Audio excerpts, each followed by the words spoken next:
bersama Mbak Mutia Dewi dari Bimbel Serambi Edukasi, di mana bimbel ini menyediakan tempat bimbel senyaman di rumah.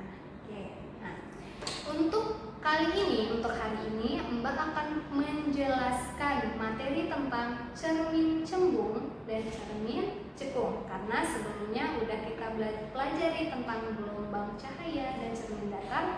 Jadi kita lanjut ke materi selanjutnya, yaitu cermin cekung dan cermin cembung.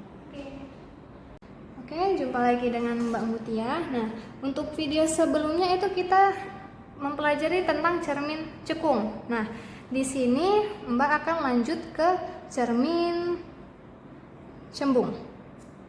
Nah, cermin cembung ini beda dengan cermin cekung. Jadi kalau untuk cermin cekung tadinya, cermin cekung ini penerapannya pada cermin kosmetik. Kalau dia cermin cembung, contohnya itu atau contoh penerapannya pada kaca spion. Nah, contohnya. Nah, untuk peletakan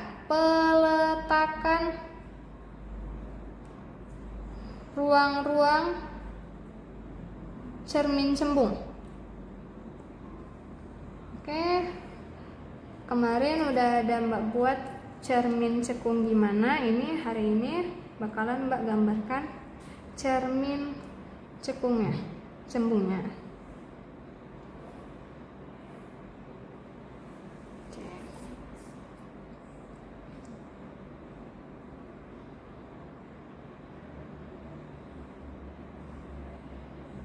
Oke.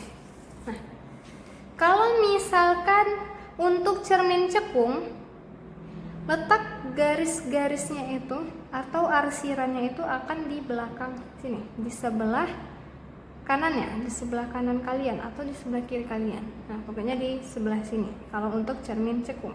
Nah, tapi kalau untuk cermin cembung, arsirannya seperti ini.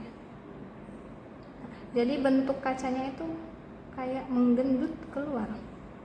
Nah, kemudian untuk peletakan ruang-ruang cermin cembung, sama halnya dengan sebelumnya. Di sini ruang 4, kemudian di sini nanti ada titik fokus, dan di sini ada namanya jari-jari. Jadi di sini ruang 1, ruang 2, ruang 3.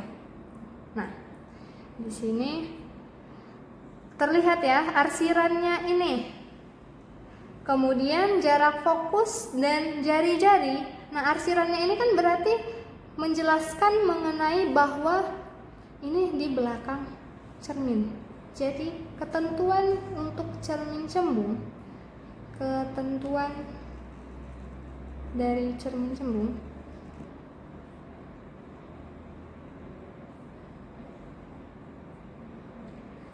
jarak fokus, jari-jari,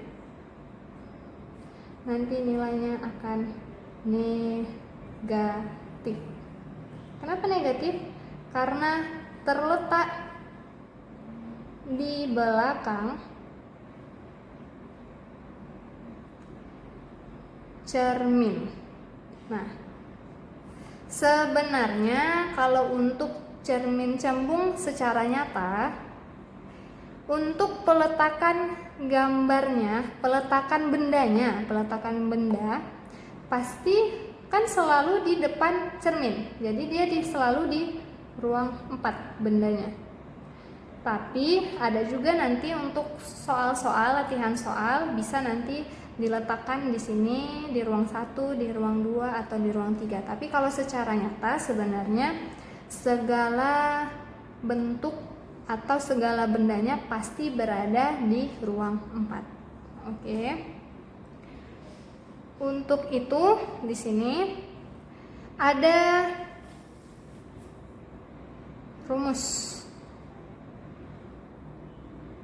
dari cermin. Nah, oh iya, yang di video kemarin belum ada ya Mbak buat rumus dari cerminnya ya, rumus dari cermin. Untuk rumus dari cermin cembung dan cermin cekung itu sebenarnya sama, tapi nanti hanya nilai dari jarak fokusnya ataupun jarak bayangannya itu nanti bernilai minus. Oke, jadi di sini rumus dari cermin secara umum itu adalah 1/F sama dengan 1/S ditambah 1/X aksen. 1/S sama dengan, atau kebanyakan juga ditulis seperti ini, 1/F sama dengan 1/SO atau S0 atau S mula-mula atau S bayangan ya. Kemudian ini 1/SI jarak bayangan. Jadi mau yang manapun bisa. Nah, kemudian ada dia namanya perbesaran. Nah, untuk perbesaran ini atau M, rumusnya S aksen per S, atau ada lagi M sama dengan H aksen per H. Nah, kenapa pakai kurung seperti ini? Jadi maksudnya segala nilainya nanti kalau misalkan ada di sini minus, ini nanti jawabannya adalah positif. Nah, jadi di sini kalau hanya Mbak tulis seperti ini kayaknya kalian nggak paham ya. Jadi di sini F itu apa? F itu adalah jarak fokus. Kemudian S itu apa? Jarak benda. Jarak benda ya, jarak benda ke cermin. Kemudian X aksen itu adalah jarak bayangan. Kemudian M itu perbesaran. H aksen tinggi ya, sama halnya dengan biasa kita belajar tentang energi potensial MGH. H itu ketinggian atau height. Jadi ini H aksen berarti tinggi bayangan. Kalau hanya aja itu tinggi benda. Nah, nanti biasanya satuannya itu sentimeter. Kalau perbesaran nggak ada satuannya, sentimeter. Oke. Nah, untuk selanjutnya biar lebih paham akan kita bahas mengenai contoh soal cermin cekung dan cermin cembung. Oke.